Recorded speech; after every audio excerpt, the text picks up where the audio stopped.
السلام عليكم ورحمة الله وبركاته. ازيكم عاملين ايه؟ النهاردة معاكم فيديو جديد من مطبخ ريهام. انا النهاردة هعمل الفراخ المشوية في الفرن، مش هعملها على الفحم. انا معايا مقاديري ايه؟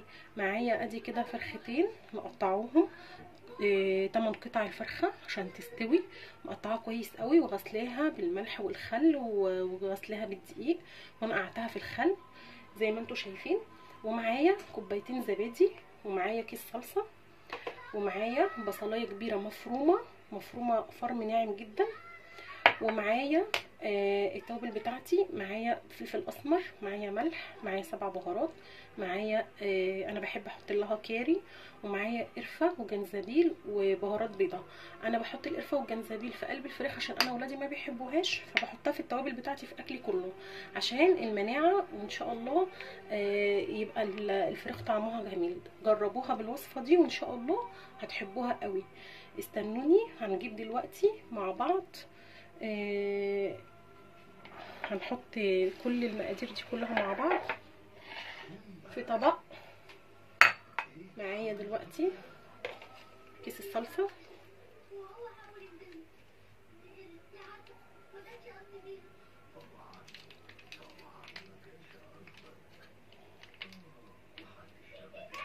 تمام، ومعايا هحط الزبادي مع بعض،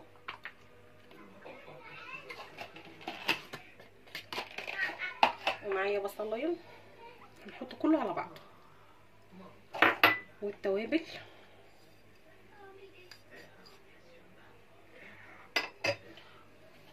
هدعكهم كويس قوي قوي قوي قوي مع بعض لغايه ما كل التتبيله تشرب من بعضها كويس قوي. ويستحسن انك انتي تتبليها قبلها بساعتين او قبلها بيوم، هيبقى احسن. انا معايا كده التتبيله هدوبها كلها مع بعض كويس قوي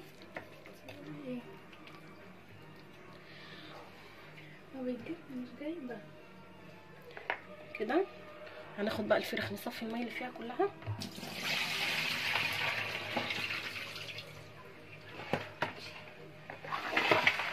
ادي الفراخ اهي، بعد ما صفيتها هحط كل التتبيله دي فيها.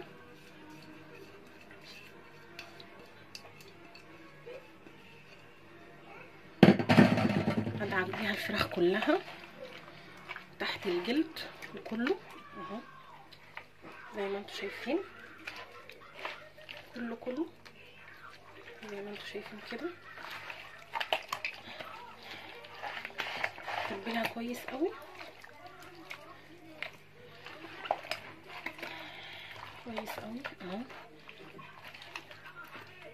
اهو. انا كده دعكتها كويس قوي.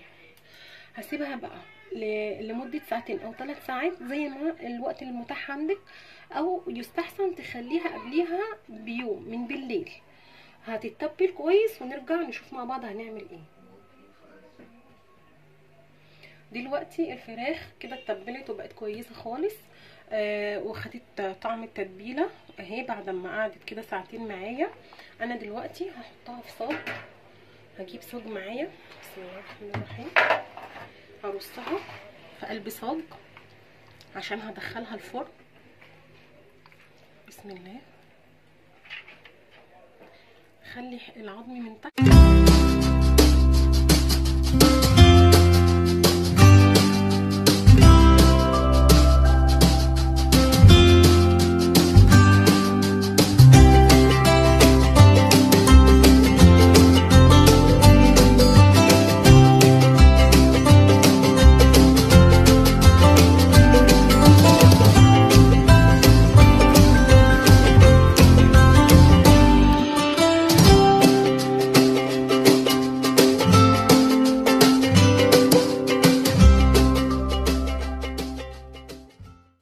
ولاده، وربنا يا رب يعافي الكل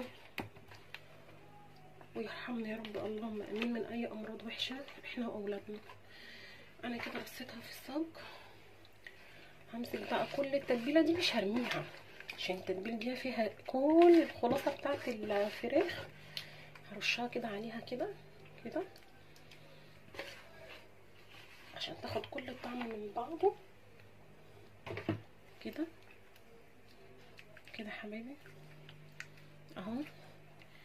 وهدخلها ولا هحط لها ماده دهنيه ولا اي حاجه، هي هتنزل كل العصاره بتاعتها وهتستوي منها لنفسها، هتستوي وهنرجع تاني مع بعض. انا دلوقتي هدخلها على الفرن وبعد كده ارجع لكم تاني، خليكم معايا.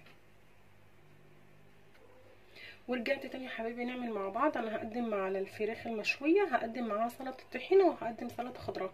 تعالوا نعمل سلطه الطحينه. انا دلوقتي معايا طحينه، معايا زبادي، معايا فص ثوم مفروم، معايا نص ليمونه، ومعايا خل. تعالوا هنقدمها مع بعض، نعمل مع بعض سلطه الطحينه.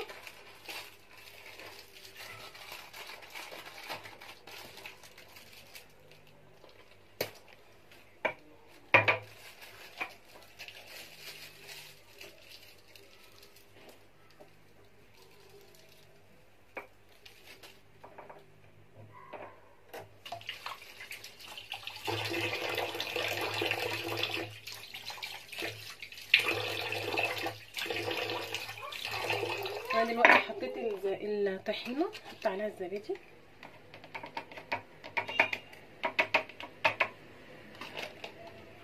حط عليها حبه ميه،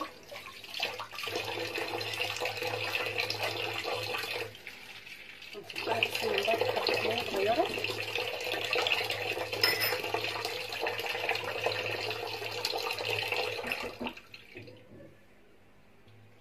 اهو يا حبايبي دلوقتي بفكرها اهي، بفكرها مع بعض كويس قوي.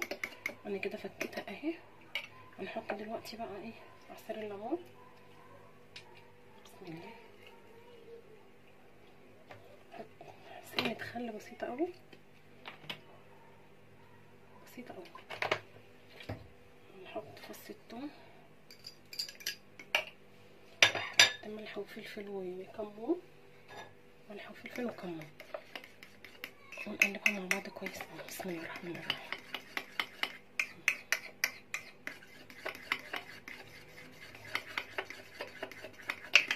اهي بصوا قوامها جميله ازاي. وبكده انا سلطه الطحينه خلصت معانا. استنى بقى الفراخ المشويه لما تخلص ونقدمها تاني يا حبايبي مع بعض. كده الفراخ المشويه خلصت. الفراخ اهي بتاعتي جميله حلوه، وانا بقدمها مع فلفل مع مخلل ومع سلطه خضراء ومع سلطه الطحينه. ما تنسوش تعملوا لي لايك وتعملوا لي شير وتقولوا لي ايه رايكم في التعليقات. من مطبخ ريهام كنت معاكم، واحنا ان شاء الله كل جديد هنقدمه مع بعض. والسلام عليكم ورحمه الله وبركاته.